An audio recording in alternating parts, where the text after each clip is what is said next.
Good morning, family. Welcome to today's Lessons for Life. Today is Sunday, July 19th, 2009, and today we're reading in 1 Kings chapter 2, and as always, I begin by encouraging you to read it for yourself. See what you get from it. Email us and we'll put it on the blog.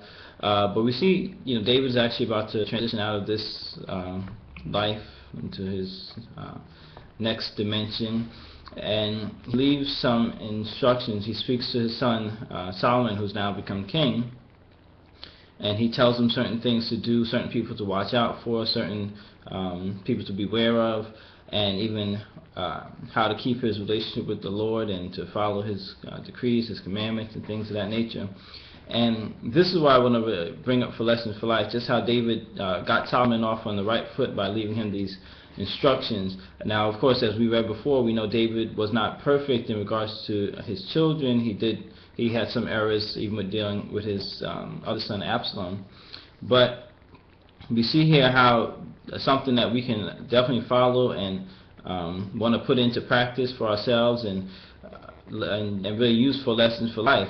And the instruction that he left for Solomon were really vital or very beneficial to Solomon having a successful start to his reign as king. And I remember as I was reading this, with David talking to his son, or telling him certain things before he left, that my mother, before she left, and it wasn't right before, it was a couple of years before she transitions into the next life, that she wrote me a letter, and many of you children have seen it already, and if you don't remember it, I can show it to you again because it's something I keep with me. But it's words just to encourage me, to strengthen me, to point me in the right direction.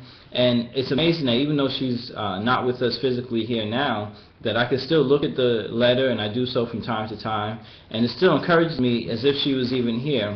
And the words she says, even though they were written years and years ago, when you read it, it's like it's something fresh that's being written to you.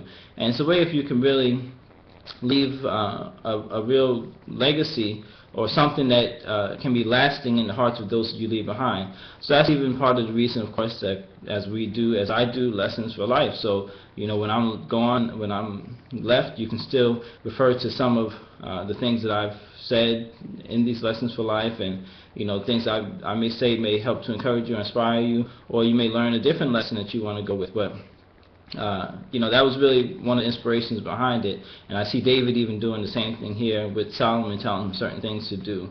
So that's what I really want to share. I didn't go really into details what said and what happened in this chapter, but that's for you to read it for yourself. But that's definitely the Lessons for Life that I want to share from this chapter, and just so far as helping someone to get a head start on their life, and those especially that you leave behind, is to leave them instructions. And also it was important for Solomon then to follow the instructions that his father left him in order to be successful too. So with that, create yourself a wonderfully blessed day today, and we'll talk again tomorrow.